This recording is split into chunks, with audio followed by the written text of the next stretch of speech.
Livre de la Genèse, chapitre 49. Jacob appela ses fils et dit, « Assemblez-vous, et je vous annoncerai ce qui arrivera dans la suite des temps. Rassemblez-vous et écoutez, fils de Jacob, écoutez Israël votre père. Ruben, toi, mon premier-né, ma force et les prémices de ma vigueur, supérieur en dignité et supérieur en puissance, impétueux comme les eaux, tu n'auras pas la prééminence, car tu es monté sur la couche de ton père, tu as souillé ma couche en y montant. Siméon et Lévi sont frères, leurs glaives sont des instruments de violence, que mon âme n'entre point dans leur conciliabule, que mon esprit ne s'unisse point à leur assemblée, car dans leur colère ils ont tué des hommes, et dans leur méchanceté ils ont coupé les jarrets des taureaux. Maudite soit leur colère, car elle est violente, et leur fureur, car elle est cruelle. Je les séparerai dans Jacob, et je les disperserai dans Israël. Judas, tu recevras les hommages de tes frères, ta main sera sur la nuque de tes ennemis, les fils de ton père se prosterneront devant toi.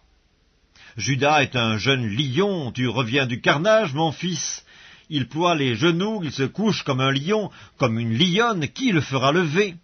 Le sceptre ne s'éloignera point de Judas, ni le bâton souverain d'entre ses pieds, jusqu'à ce que vienne le Shilo et que les peuples lui obéissent. Il attache à la vigne son âne, et au meilleur cep le petit de son ânesse. Il lave dans le vin son vêtement, et dans le sang des raisins son manteau. Il a les yeux rouges de vin, et les dents blanches de lait. Zabulon habitera sur la côte des mers, il sera sur la côte des navires, et sa limite s'étendra du côté de Sidon.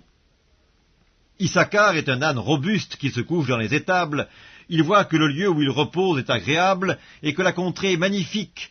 Et il courbe son épaule sous le fardeau, il s'assujettit à un tribut. Dan jugera son peuple comme l'une des tribus d'Israël.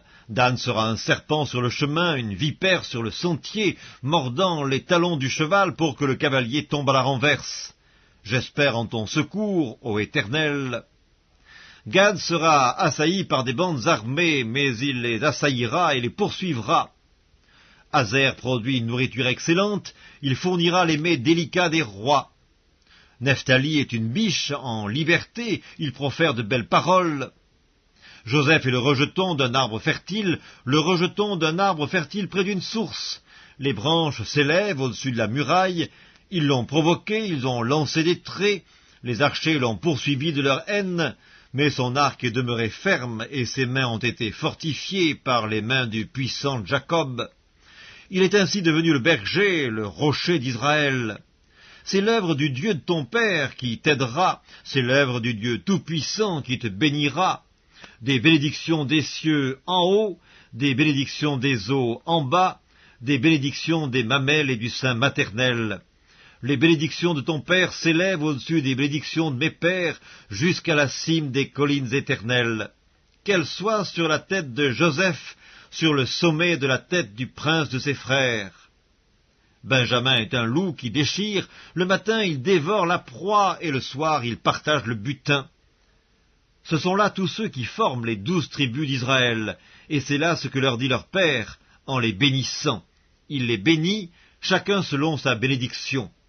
Puis il leur donna cet ordre, « Je vais être recueilli auprès de mon peuple, enterrez-moi avec mes pères dans la caverne qui est au champ d'Ephron, le Héthien, dans la caverne du champ de Macpéla, vis-à-vis de Mamré, dans le pays de Canaan. C'est le champ qu'Abraham a acheté d'Ephron, le Héthien, comme propriété sépulcrale. Là, on a enterré Abraham et Sarah, sa femme. Là, on a enterré Isaac et Rebecca, sa femme. Et là, j'ai enterré Léa. Le champ et la caverne qui s'y trouvent ont été achetés des fils de Heth. Lorsque Jacob eut achevé de donner ses ordres à ses fils, il retira ses pieds dans le lit, il expira, et il fut recueilli auprès de son peuple.